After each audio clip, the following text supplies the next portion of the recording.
GK questions and answers all competitive ఎగ్జామ్స్కి ఉపయోగపడేది ఈరోజు ఏప్రిల్లో మొదటి వీడియో అన్నమాట. ఓకేనా, స్టార్ట్ చేద్దామా మరి. ఒకటో ప్రశ్న, రక్తం ఒక దిశలో ప్రవహించేలా చేసే గుండెలోని భాగాలను ఏమంటారు? ప్రశ్న మరొకసారి, రక్తం ఒక దిశలో ప్రవహించేలా చేసే గుండెలోని భాగాలను ఏమంటారు? సమాధానం కవాటాలు. క్వశ్చన్ నెంబర్ 2, ప్రపంచంలోనే అతిపెద్ద ద్వీపం ఏది? ప్రశ్న మరొకసారి, ప్రపంచంలోనే అతిపెద్ద ద్వీపం ఏది? సమాధానం గ్రీన్ ల్యాండ్ అనేది ప్రపంచంలో అతిపెద్ద ద్వీపం. క్వశ్చన్ నెంబర్ 3, మానవుని ముక్కు ఎన్ని రకాల వాసనలను పసిగట్టగలదు? ప్రశ్న మరొకసారి, మానవుని ముక్కు ఎన్ని రకాల వాసనలను పసిగట్టగలదు? సమాధానం 1 ట్రిలియన్ల వాసనలను పసిగట్టగలదు. క్వశ్చన్ నెంబర్ 4, స్వేచ్ఛ స్వాతంత్ర్యపు హక్కు ఏ రాజ్యాంగానికి ఆత్మ వంటిదని పేర్కొన్నది ఎవరు? ప్రశ్న మరొకసారి, స్వేచ్ఛ స్వాతంత్ర్యపు హక్కు ఏ రాజ్యాంగానికి ఆత్మ వంటిదని పేర్కొన్నది ఎవరు?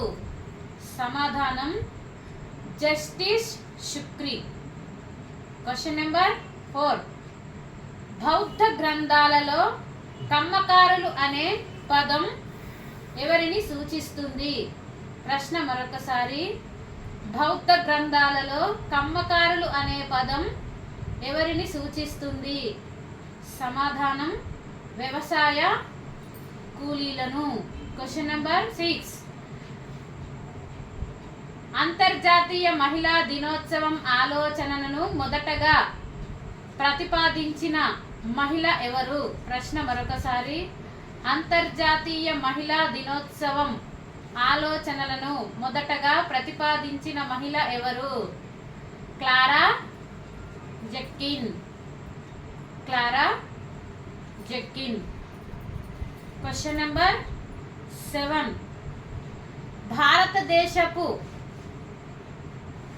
మొత్తం భూభాగంలో దక్కన్ పీఠభూమి ఎంత శాతం వైకల్యాన్ని కలిగి ఉంది? ప్రశ్న మరొకసారి, భారతదేశంలో మొత్తం భూభాగంలో దక్కన్ పీఠభూమి ఎంత శాతం వైకల్యాన్ని కలిగి ఉంది? సమాధానం 60%. క్వశ్చన్ నెంబర్ 8, కంచి వరకు తన రాజ్యమును విస్తరింపజేసిన కాకతీయ రాజు ఎవరు? సమాధానం గణపతి దేవుడు. ప్రశ్న 7, ప్రస్తుత తెలంగాణ గవర్నర్ ఎవరు? ప్రశ్న మరొకసారి, ప్రస్తుత తెలంగాణ గవర్నర్ ఎవరు? శివప్రతాప్ శుక్లా. క్వశ్చన్ నెంబర్ 8, దేశంలో జైనులకు మతపరమైన మైనారిటీ హోదాను ఎప్పుడు కల్పించారు? ప్రశ్న మరొకసారి, మన దేశంలో జైనులకు మతపరమైన మైనారిటీ హోదాను ఎప్పుడు కల్పించారు? సమాధానం 2014 జనవరి 27న కల్పించారన్నమాట. క్వశ్చన్ నెంబర్ 9,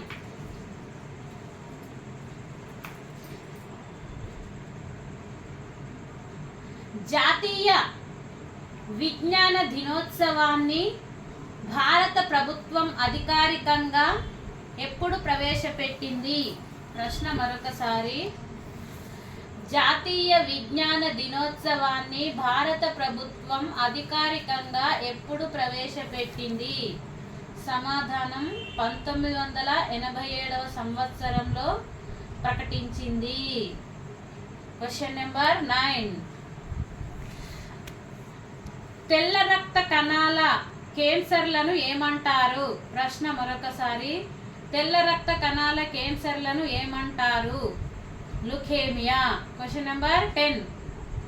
పుస్తక జ్ఞానం మాత్రమే కాదు, పరిశీలన కూడా శాస్త్రానికి మూలం అని అన్నవారెవరు?